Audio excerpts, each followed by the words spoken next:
Jésus. Dis à Dieu, parle-moi ce soir. Alléluia. Parle-moi cet après-midi. Commence à prier. Commence à prier. Dis à Dieu, communique-moi ta pensée cet après-midi, Seigneur. Communique-moi ta pensée. Communique-moi ta parole. Alléluia. Communique-moi ta volonté. Dis à Dieu, parle-moi cet après-midi. Oh, merci, Seigneur. Merci, Jésus. Sois béni, Seigneur, sois élevé, sois sanctifié à jamais, Seigneur. Cher Saint-Esprit, ce soir, communique-nous la pensée de Dieu. Dans le nom de Jésus, et toute l'assemblée, nous disons Amen. Amen. On acclame très fort le Seigneur. Veuillez vous asseoir, nous rendons gloire au Seigneur qui permet que nous puissions être là cet après-midi. Et nous disons merci à Dieu de nous avoir soutenus pendant tout ce temps que nous sommes dans ce programme de 70 jours de prière. Nous commençons aujourd'hui la 7e semaine, il nous reste encore 3 semaines. Amen. Et nous croyons que Dieu est fidèle en sa bonté et en son amour. Et nous disons merci à Dieu parce qu'il est en train de nous faire du bien chaque jour. Alléluia.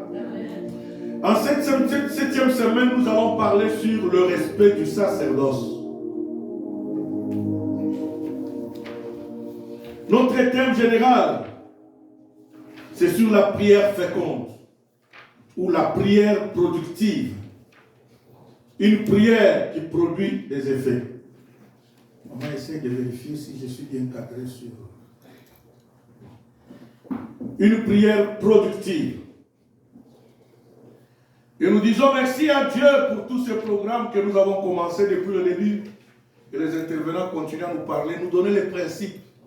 Chaque semaine, nous développons un principe qui nous permette que notre prière devienne quoi? Productive. Il ne faut pas prier pour prier. Non, ta prière doit produire quelque chose. Alléluia. Amen. Parce que notre Dieu, il est celui qu'on appelle celui qui écoute les prières de ses enfants. Amen. S'il est celui qui écoute la prière de ses enfants, tout cela veut dire que ta prière doit être quoi? Productive. Je disais aujourd'hui, nous allons parler sur, tout au long de la semaine, lundi, mercredi, vendredi, en ligne, le respect du sacerdoce. Le but, c'est de nous amener à vivre la crainte de Dieu et à connaître Dieu. Bien, mais tu dois apprendre à connaître Dieu et comment Dieu agit et à le craindre. Si tu ne sais pas connaître Dieu, si tu ne peux pas connaître Dieu, même le craindre, impossible que ta prière devienne quoi? Productive.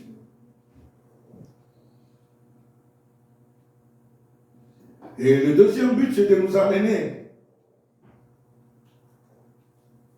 à recevoir l'exaucement de nos prières.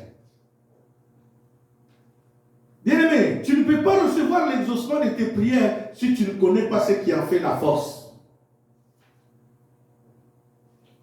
C'est comme ça que beaucoup de gens prient. Leur prière n'est pas exaucée. Et ils commencent à dire du n'importe quoi.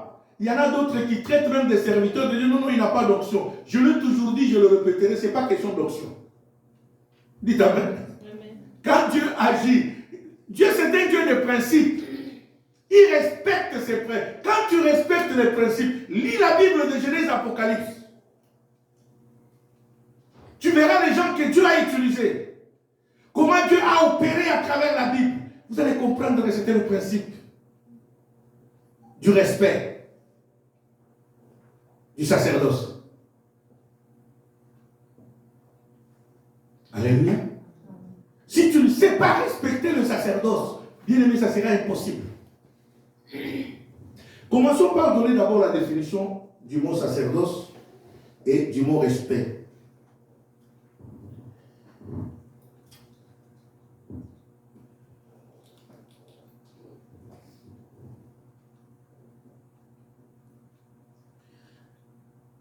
sacerdoce, c'est une dignité ou un ministre de Dieu.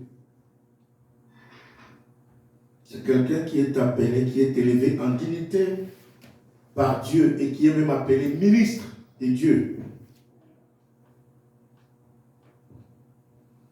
C'est une fonction qui présente un caractère sacré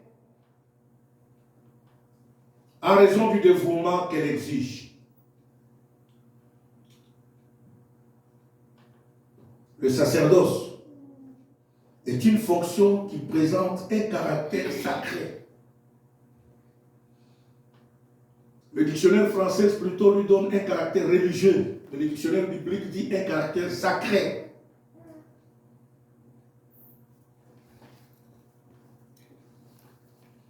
En raison du dévouement qu'elle exige. Cette fonction exige beaucoup de dévouement.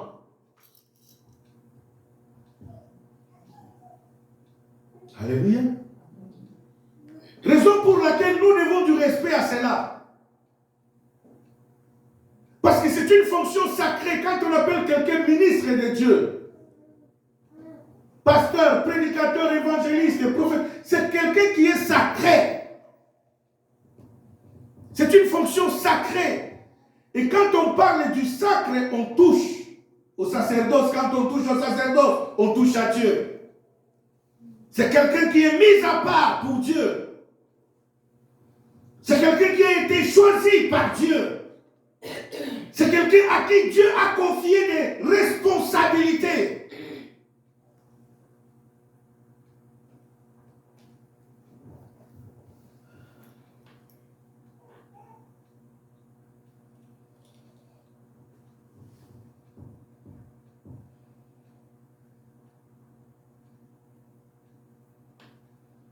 C'est une fonction de ceux qui ont le privilège du sacré.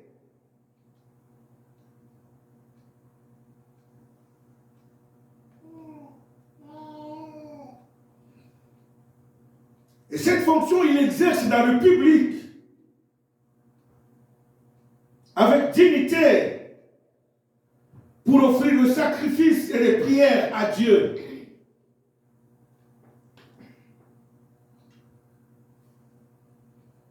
Dans l'Ancien Testament, quand vous lisez, pour ce qui est de cette fonction, normalement, le peuple ne s'approchait jamais de Dieu. Alléluia. C'est le sacrificateur qui s'approchait de Dieu. Tu avais tes problèmes, tu parlais au sacrificateur. Tu avais tes péchés, c'est lui qui prenait le risque d'aller entrer dans le lieu sacré. Dans le lieu saint des saints, pour parler quoi? À Dieu. Mais dans le Nouveau Testament, Dieu nous a fait grâce. Pas seulement il nous a fait grâce, il nous a allégé d'autres choses. Mais il a laissé ce qui est sacré au sacré. Alléluia. Amen. La prière, Dieu a simplifié la chose à ce que toute personne peut s'approcher maintenant de Dieu. Mais ce qui est de sacré, c'est quoi? Mais cette personne doit être enseignée par quelqu'un qui est mis à part par Dieu. Pour qu'il sache même comment prier. Comment il doit s'approcher de qui? De Dieu. Pour que Dieu ne le frappe pas. Alléluia. Regardez dans l'Ancien Testament, je peux donner un exemple banal. David est allé récupérer l'arche de Dieu qui était chez les Philistins. Et David a commis une erreur.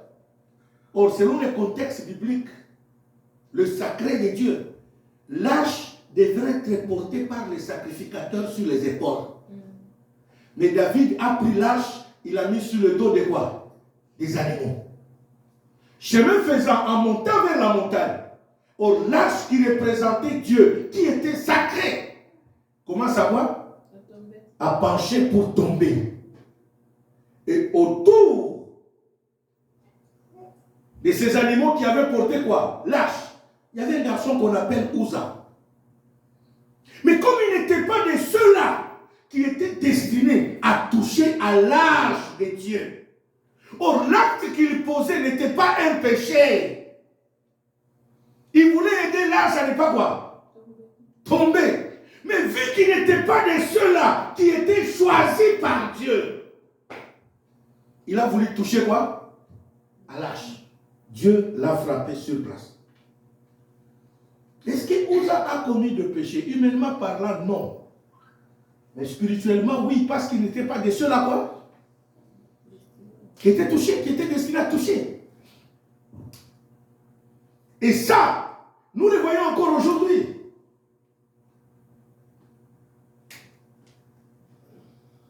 Il y a des gens qui veulent servir Dieu, mais n'ont pas été quoi? Appelés. N'ont pas été même consacrés. Et c'est la cause du dégât dans leur marche avec le Seigneur. C'est ainsi qu'aujourd'hui nous avons des ramassis, des gens qui font faire la honte du ministère de Dieu. C'est là qu'on parle des faux prophètes aujourd'hui, des faux pasteurs. Parce que d'autres n'ont pas été appelés, n'ont pas été destinés à faire ce travail.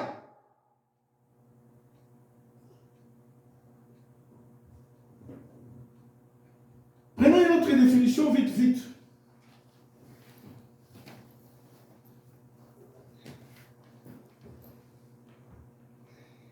Pas seulement ces personnes sont appelées à offrir des sacrifices et des prières au nom du peuple, mais à transmettre aussi au peuple des enseignements.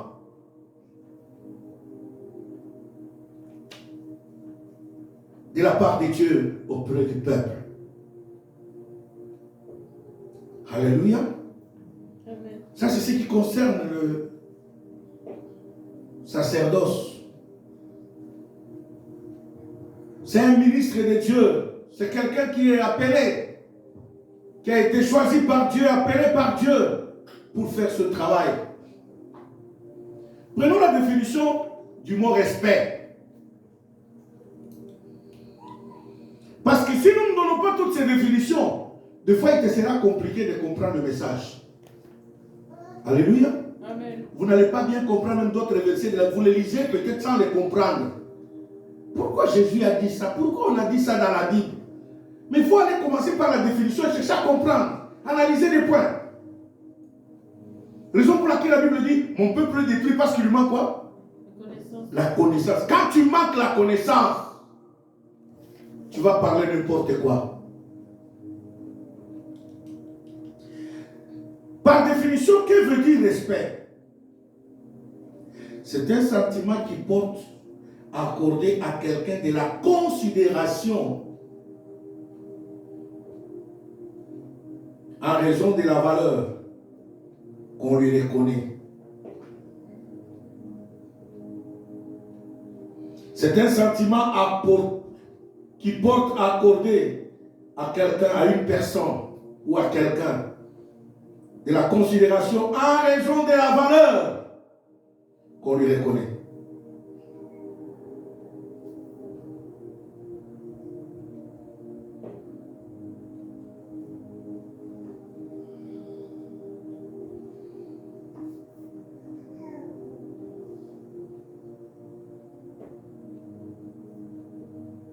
Quand on dit le respect du sacerdoce, cela veut dire que tu dois avoir un sentiment, le respect que tu dois accorder, la considération que tu accordes à celui qui est appelé à assigner cette tâche.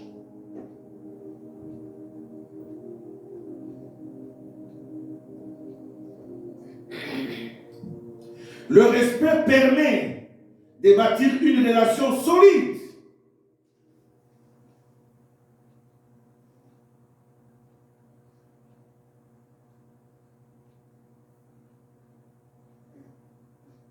Le respect permet de bâtir une relation solide. Quand on respecte quelqu'un, cette relation, ça crée une relation, ça bâtit une relation quoi? Solide. Quand on respecte quelqu'un, on ne parle pas mal de cette personne. Dites Amen. Amen. On ne parle pas mal. On n'accepte pas du n'importe quoi. Qu'il soit traité de n'importe comment. Bien aimé, c'est ce qui bloque aujourd'hui. Beaucoup de gens viennent dans nos églises. Ils ne peuvent pas être bénis. Ils ne peuvent pas être guéris, délivrés, recevoir quelque chose de la part de Dieu. Pourquoi? Surtout dans le monde francophone, il y a une grande maladie. On n'a pas le respect du sacerdoce. Amen. On n'a pas le respect des hommes que Dieu a élevés devant nous.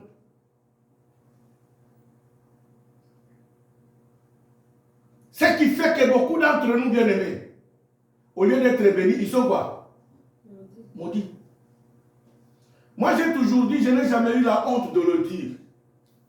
N'entre pas dans une église où tu n'as pas du respect de ce pasteur. Amen. Tu ne recevras quoi? Rien. Dis ta main le plus fort. Amen. Tu recevras quoi? Rien. C'est là que j'ai toujours dit que j'apprécie beaucoup nos amis de l'église catholique et des musulmans. Il y a beaucoup de catholiques et de musulmans qui entreront au ciel avant nous les chrétiens qui parlent la langue. Vous savez pourquoi? En matière du respect du sacerdoce, ils l'ont. Parlons de nos amis musulmans. D'abord, chez les musulmans, c'est interdit. Même de dessiner le visage de Mahomet. C'est quoi? Interdit. Tu essayes. Tu as une bombe chez toi. Alléluia. Tu ne trouveras jamais quelqu'un parler mal de l'imam. Ce que nous voyons aujourd'hui, surtout dans le milieu de nous francophones, c'est devenu une mode de vie. C'est comme s'il y a des spécialistes des réseaux sociaux qui sont là uniquement pour voir les bêtises des pasteurs, pour en faire quoi? Une promotion sur les réseaux sociaux. Lui, ça lui plaît.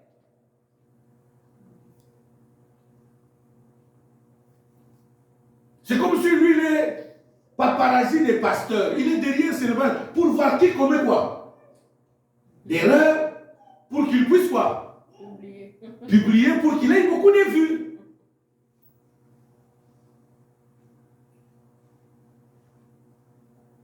Ce n'est pas que quand nous disons cela, nous encourageons à ces pasteurs de commettre des bêtises. Non!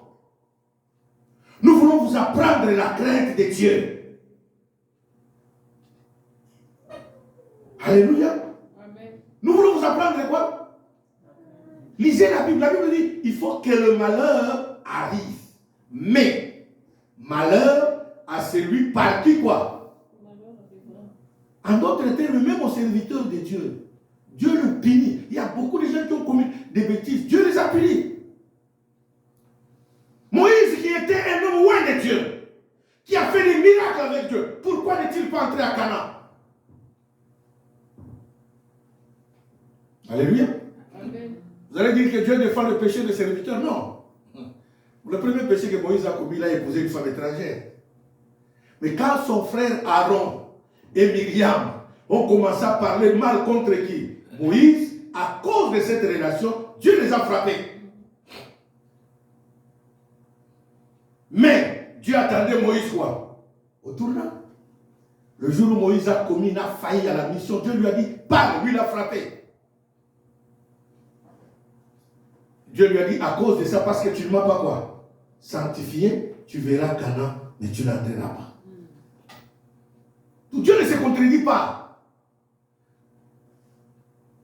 Mais ce que Dieu veut enseigner à son peuple, c'est quoi? La crainte. Que toi, tu ne commettes pas que tu ne tombes pas dans le péché de celui qui l'a commis. Voilà pourquoi Dieu nous enseigne le respect. Alléluia.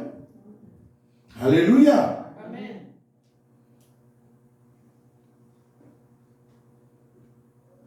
Il dit ce respect permet de bâtir une relation solide. Prenons maintenant quelques versets de la Bible qui vont nous faire comprendre. Premier point. Jean chapitre 20.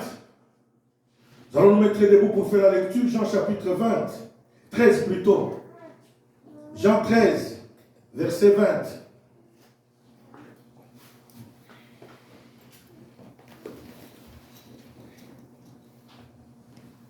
Écoutez Jésus. Il dit ceci. En vérité, je vous le dis. Celui qui reçoit, celui que j'aurai envoyé, me reçoit. Et celui qui me reçoit, reçoit celui qui m'a envoyé. Parole du Seigneur. Amen. Prenons Luc chapitre 19, Luc 9 plutôt, verset 48.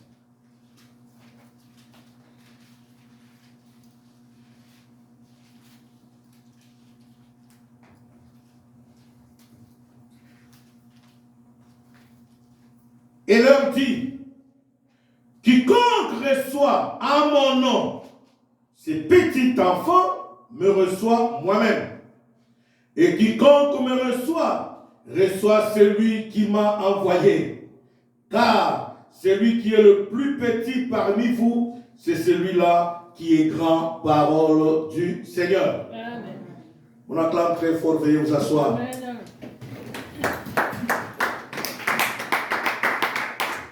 Bien-aimés, nous sommes en train de parler sur le respect du sacerdoce, qui est un mystère. L'un des principes qui peut te permettre, afin que ta prière soit exaucée. Ici, c'est Jésus qui parle sur les disciples qu'il envoie en mission. Il les envoie prêcher l'évangile. Et il dit, c'est lui qui vous reçoit, il me reçoit moi Jésus. Est-ce que vous comprenez le privilège qu'ils ont eu, l'autorité qu'ils ont eu de la part de qui? De Jésus. C'est Jésus qui parle. Ce n'est pas une autre personne, c'est Dieu lui-même qui dit, c'est lui qui vous reçoit. Jésus dit, c'est lui qui vous reçoit, me reçoit moi. Et celui qui me reçoit, celui qui m'a quoi? Donc, regarde un peu le privilège que Dieu donne à ses serviteurs. Mais toi, ce sont les personnes que tu minimises. Comment veux-tu que Dieu puisse exaucer ta prière? Comment veux-tu que ta prière soit productive? Bien-aimé, de Genèse à Apocalypse, si Dieu même pouvait sauver les enfants d'Israël par lui-même de l'Égypte, il en avait quoi? Le pouvoir. Yes. Mais pourquoi il t'a appelé Moïse? Est-ce que vous avez déjà posé la question? Dieu pouvait créer un miracle. Jésus sort du néant. Pourquoi Dieu est passé par Marie?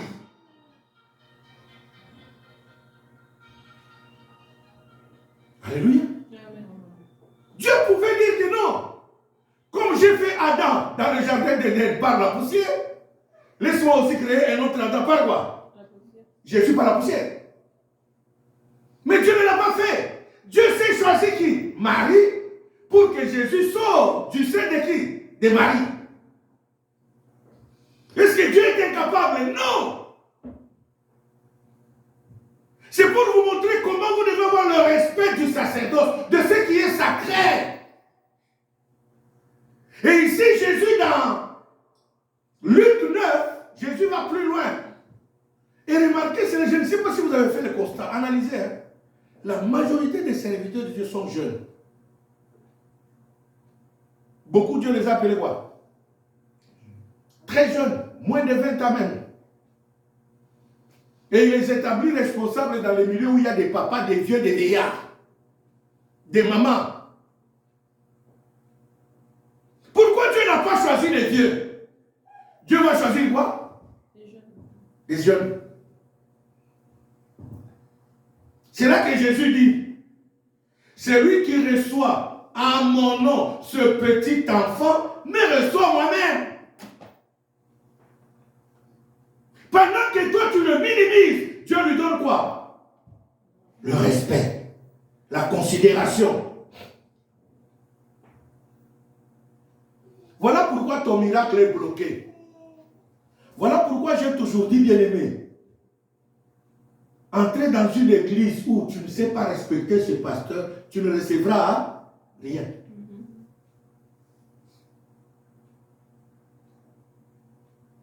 Frère Odile, viens, s'il te plaît. Bien aimé, comprenez cela. Ça joue beaucoup dans l'exaucement de ta prière. Mets-toi genoux, s'il te plaît. Il vient me voir. Il a un problème. Papa prie pour moi. Je vais prier. Mais le secret se trouve où? Entre lui et moi. Dites amen. Là, il te représente toi. Est-ce que quelqu'un m'entend cet après-midi? Il te représente toi. Tu viens me voir. Papa, j'ai des problèmes. Est-ce que tu peux prier pour moi? Voilà tel problème que j'ai dans mon foyer. Voilà tel problème que j'ai dans ma vie. Voilà tel problème que j'ai. Mais maintenant, le problème, c'est quoi? C'est lui. C'est pas moi. Jésus dit, c'est lui qui vous reçoit, me reçoit. Yes. Dites amen le plus fort. Amen. Donc le problème, c'est qui? Est-ce qu'on a dit que moi là? Non. C'est lui d'abord qui doit commencer par, est-ce qu'il me respecte? Pour recevoir quelqu'un, il faut le respecter. Quelle est la considération que tu as dans cette personne? Alléluia. Amen. Quelle est la considération? Yes. La Bible même va très loin. Ne donnez pas votre tête à n'importe qui. Dites amen. Amen. Donc quand tu viens me voir, si d'abord il n'y a pas le respect, cette considération, il n'y a pas. Donc la main que j'impose sur toi, ce n'est pas la bénédiction. Amen. C'est la malédiction. Tu vas chercher les sorciers. Il n'y a pas de chose. C'est toi-même qui t'es fait quoi? Maudite. Parce que d'abord, tu n'as pas de considération envers celui à qui tu vas demander quoi? La prière. Si toi, ta spécialité, c'est parler mal des serviteurs de Dieu, des pasteurs, des prophètes, des évangélistes que tu connais. Mon frère, ma soeur, rien ne va se passer. Même si on t'imposait les mains, rien. Même si on allait te baptiser au Jourdain, rien. Alléluia. Le problème, c'est là. C'est toi la personne. C'est pour cela que Jésus dit, c'est lui qui vous reçoit, me reçoit. Pour arriver à recevoir quelqu'un, il faut avoir la considération de cette personne. Est-ce que tu invites tout le monde chez toi? Hein? Pour inviter quelqu'un chez toi, tu dois avoir quoi? Et tu l'estimes. Non, cette personne, je veux l'inviter chez moi. Même pour inviter quelqu'un au restaurant et dépenser ton argent, on n'invite pas n'importe qui. Tu dois estimer, tu dois considérer cette personne. C'est ça, bien aimé, qui fait que la prière de beaucoup de gens n'est pas exaucée. Parce que Dieu regarde l'état de ton cœur. Dieu regarde ton état. Est-ce que dans ton cœur, d'abord, tu reçois cette personne? Dans ton cœur, tu reçois cette personne. En d'autres termes, est-ce que tu as la considération envers cette personne? Que tu dis homme de Dieu, que tu dis pasteur, que tu dis prophète. Est-ce que tu as des... C'est quelqu'un, quand il te parle, tu dois écouter. Amen. Tu dois obéir. Mais lui, quand il te parle, tu crois qu'il... Ah non, ça, c'est qu'il a créé lui-même dans sa tête. Comment tu vas agir? Merci, frère. Je vous ai toujours donné des trucs. Bien aimés, il y a des gens que je n'ai jamais rencontrés. Alléluia. Amen. Physiquement comme ça, je n'ai jamais quoi. C'est aujourd'hui au moins avec la technologie, avec les vidéoconférences que nous commençons même quoi? À nous voir. Il y en a d'autres que je n'ai jamais rencontrés. Il m'appelle, papa, j'ai entendu parler de toi. Est-ce que tu peux prier pour moi? Voici mon problème.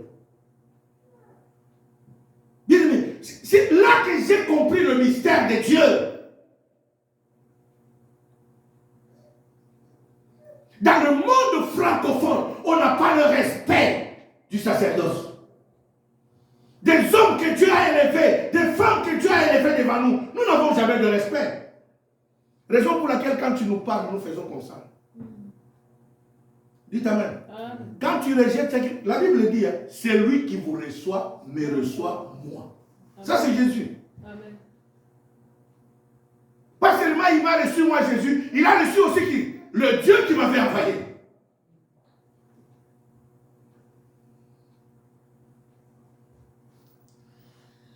Marc chapitre 9.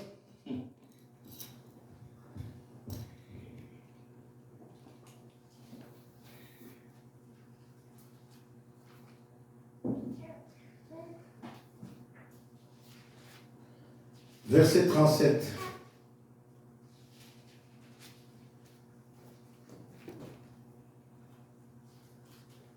Quiconque reçoit à mon nom un de ces petits enfants me reçoit moi-même. Quiconque me reçoit, reçoit non pas moi, mais c'est lui qui m'a envoyé. Matthieu chapitre 10.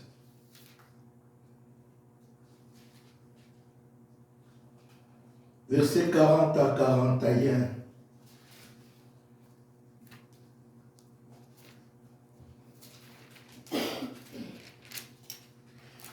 Celui qui vous reçoit me reçoit.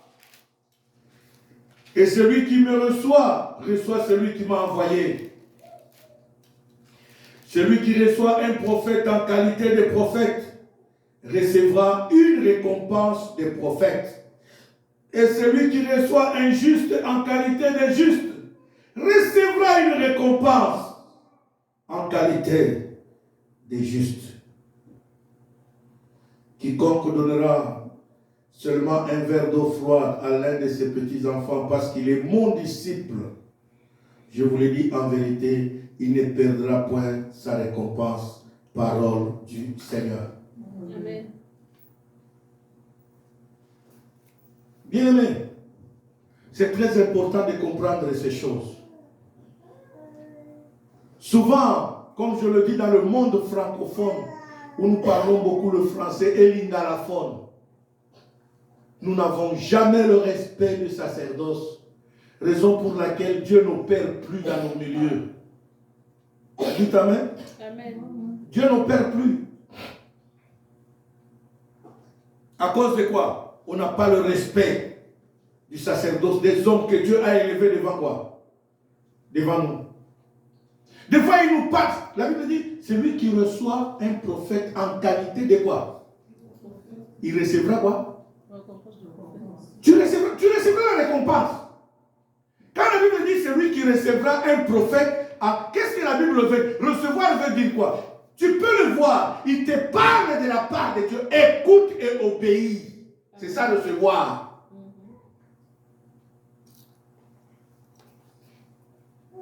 Écoute et quoi? Obéis. Fais. Il y a pas mal de gens qui sont passés à côté de leur bénédiction. Amen. Par le fait de ne pas quoi? Écouter. Je vais vous donner un témoignage. Ça, c'est un témoignage qui m'a toujours fait pleurer chaque fois que je pense à cela. 2003, j'arrive aux États-Unis. Un couple est venu me voir. C'est un couple que je respecte beaucoup. La femme, Dieu l'a déjà rappelé après ces événements. Et écoutez l'histoire, parce que ça fait mal au dos. Ils avaient des problèmes financiers. On voulait les arracher leur maison par la banque parce qu'ils n'arrivaient pas à payer l'hypothèque. Ils avaient encore un petit hôtel aussi à côté. Ils sont venus me voir, ils avaient fait des business au pays. Bref, le gouvernement leur devait beaucoup d'argent de leur business. Alors, mais cet argent était bloqué. Ils sont venus me voir. Nous sommes entrés en prière. Je leur ai dit, on va faire la prière, mais j'ai refusé qu'ils jeûnent. Parce que monsieur, madame était malade, ils prenaient des médicaments à tout moment. Moi, je me suis retiré là où j'étais logé, à Brooklyn. À jeûne, à sec, à New York ici. Et eux, ils habitaient New Jersey. Ils sont venus me voir 3e jour après. J'ai prié pour eux. Écoutez le miracle de Dieu. Le même jour que j'ai prié pour eux, c'est le même jour que Dieu a opéré quoi? L'argent qu'on leur devait par le gouvernement, plus de 400 et quelques mille dollars, fut payé ce jour-là. Et quand ils sortent du salon de Brooklyn où j'habitais, ils démarrent leur voiture, ils devraient passer par Manhattan, Arrivé à Holland Tunnel, parce qu'il devait passer sous la tunnel pour arriver de l'autre côté à New Jersey, le téléphone fait quoi? Sonne.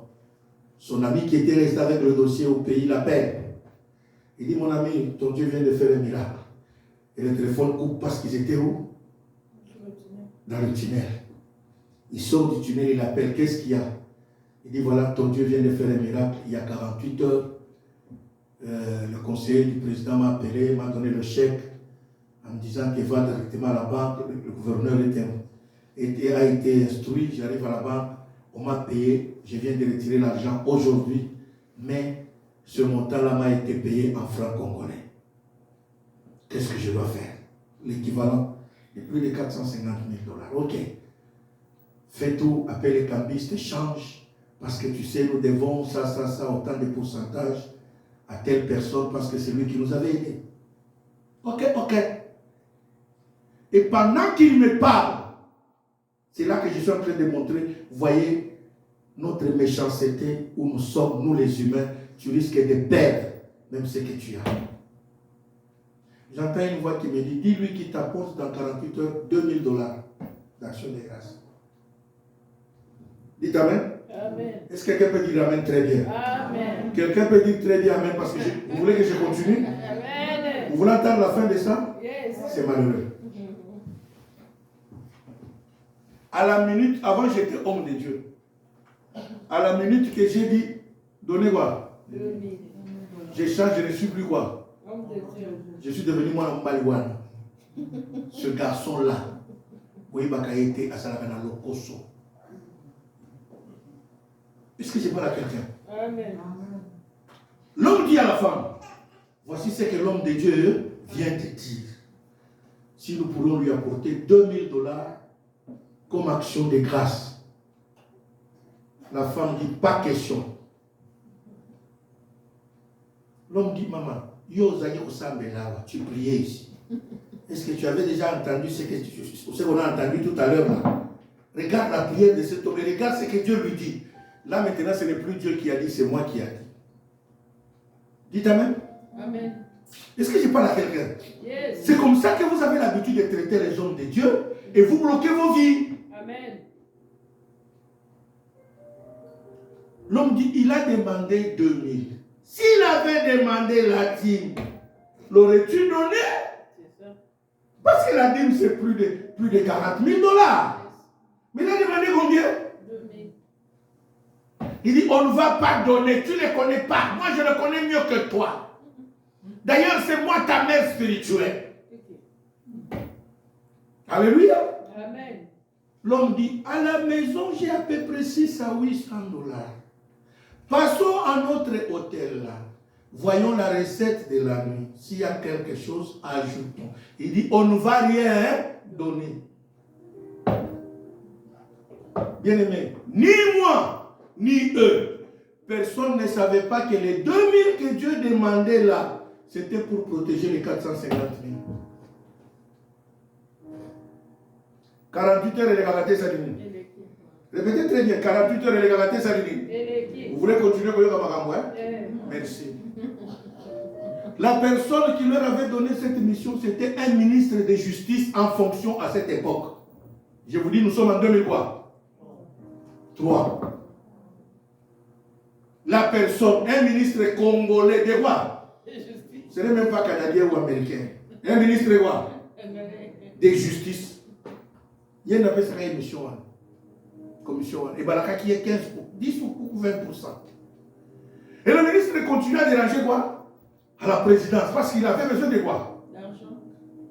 Il arrive à la première ligne, mais ils sont déjà payés, ça fait 48 heures. Quoi? Il court vite à la banque, il dit, où travailler le monsieur, il voit le monsieur qui dit,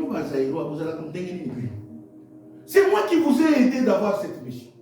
Et vous m'avez promis ça par ton ami. Mais pourquoi on vous a payé au lieu de m'appeler même m'informer, vous me laissez moi continuer à quoi?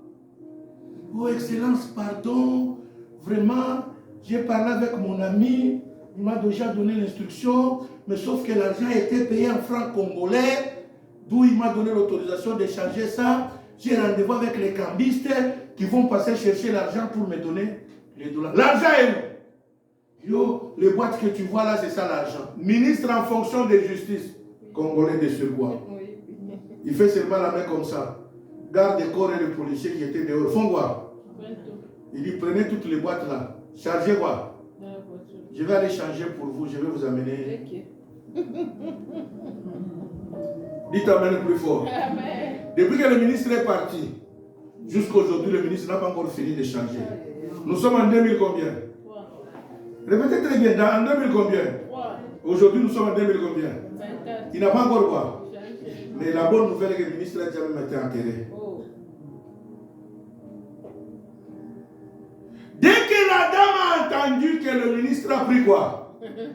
L'argent est entré dans sa... La femme est entrée dans sa garde de corps et l'a sorti 2000. Je redeviens encore quoi? Homme de Dieu. Il dit à son mari, on va aller voir quoi? Son mari dit, mais tu avais dit c'est un garçon de l'Holocauste, non? Aujourd'hui, devient l'homme de Dieu. D'ici nous partons là-bas, je vais dire la vérité, rien que moi. Tout ce que tu l'as. Ce que je vous raconte là, c'est l'homme qui me raconte la femme assise là. La femme n'a pas pu me regarder. Bien aimé, je suis en train de parler à quelqu'un. Ayez le respect des hommes de Dieu. Amen. Quand ils vous disent quelque chose, obéissez. Amen. Arrêtez l'orgueil.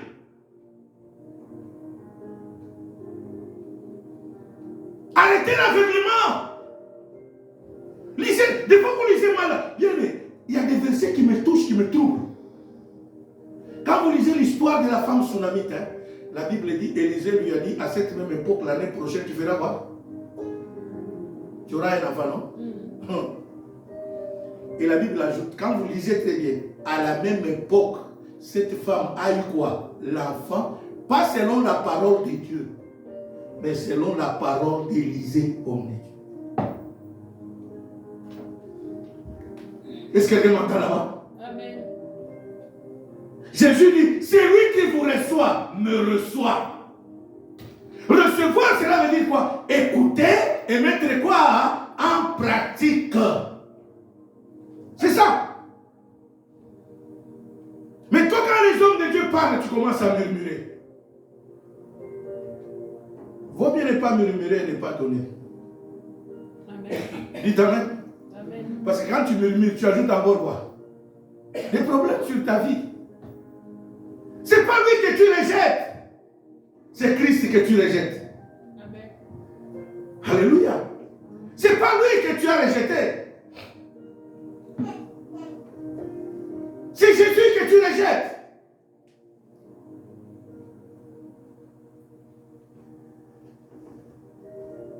Alléluia. Bien, je peux commencer à vous donner des témoignages comme ça. Vous allez comprendre beaucoup de gens, même dans la Bible. Leur prière n'a pas été exaucée. Pourquoi? Manque du respect du sacerdoce. Ils n'ont pas respecté les hommes de Dieu. Dieu les a frappés. Bien aimé, Dieu tient beaucoup à sa parole. Amen. C'est pas pour rien qu'il est écrit, hein. Il est derrière la parole de ses serviteurs. Pourquoi? Pour la compris. Parce que les serviteurs représentent Dieu. Mais celui que Dieu a mis devant toi pour t'enseigner, pour te parler, pour te conduire, pour que tes prières soient exaucées, toi tu ne respectes pas, tu ne reçois pas. Comment veux-tu que ta prière soit quoi? Exaucée. Non. Église, voilà pourquoi nos prières ne sont pas exaucées.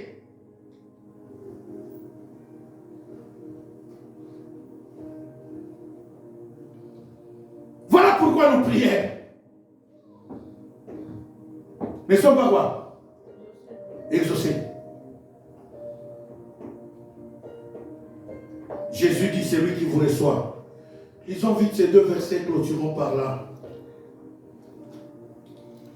Luc chapitre 10, verset 16. Il dit quoi? Celui qui vous écoute m'écoute. Et celui qui vous rejette, me rejette. Celui qui me rejette, rejette celui qui m'a envoyé. C'est Jésus qui parle. Quand est-ce que tu rejettes Jésus, quand nous te prêchons la parole de Dieu, tu refuses, tu dis que non, c'est créé de toutes pièces. Ok. Nous avons créé de toutes quoi? Yes. Et toi, tu vas continuer à souffrir.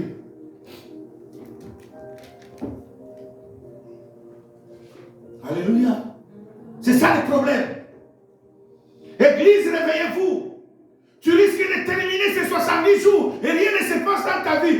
Tu vas commencer à chercher les sorciers. Il n'y a pas de sorciers, c'est toi. On te dit prie, tu ne veux pas prier.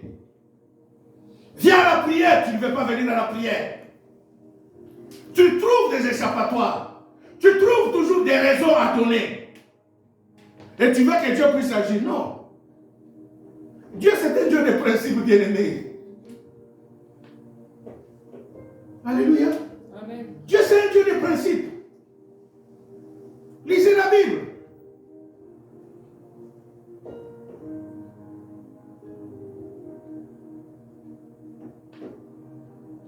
Pierre arrive à la porte du temple. Nous sommes au chapitre 3 des Actes des Apôtres. Il y avait un paralytique là-bas. Pierre lui dit, le monsieur demandait à Pierre l'argent. Pierre et Jean lui ont dit, je n'ai ni or ni argent à te donner, mais ce que je te donne, c'est au nom de Jésus-Christ. Fais quoi? Lève-toi et marche. Bien aimé, le respect qui était dans le cœur de cet homme envers Jésus, envers Pierre, a produit quoi? Miracle. Miracle. Jésus à la piscine de Bethesda, il trouve le monsieur là. La Bible donne seulement l'âge de la maladie, ne donne pas l'âge du monsieur. Que cette maladie a duré pendant 48 ans. Dites Amen. Amen. Jésus lui pose quoi? La question. Veux-tu être quoi? Amen. Le monsieur dit, je n'ai personne pour voir. La guérison de ce monsieur a été par pitié. Jésus a eu pitié de quoi? De lui. Heureusement, c'était quoi? Jésus. Si c'était les disciples, je ne crois pas que quelqu'un allait guérir. Parce que quelqu'un te dit non, tu lui poses, veux-tu être guéri, lui commence à te raconter quoi? Des histoires. Est-ce que ça va t'encourager de faire quelque chose? Non. Lisez la Bible. Jésus dit à l'aveugle, va te laver au réservoir de Siloé. Qu'est-ce que tu vois? Oh, je vois des hommes qui marchent comme des arbres. Depuis quand toi tu as vu? Pour arriver à distinguer que je vois des hommes qui marchent comme quoi? Comme des arbres. Et il va laver encore, il faut, non, je vois maintenant l'obéissance. C'est pas pour que la Bible dit, hein, l'obéissance vaut mieux que les sacrifices. Quand tu obéis, Jésus dit, c'est lui qui me rejette, c'est lui qui m'a envoyé. Rejeter, cela veut dire quoi? Refuser de mettre en pratique cette parole. Un homme de Dieu te parle de la part de Dieu. Tu refuses, ma soeur, ce n'est pas lui qui va souffrir, c'est toi qui vas continuer à souffrir.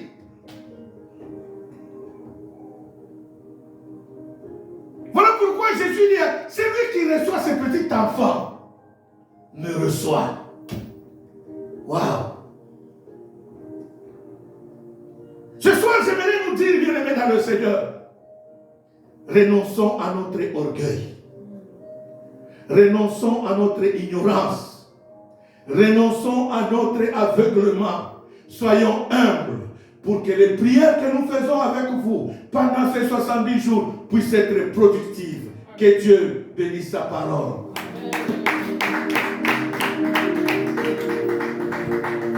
Mets-toi debout là où tu es.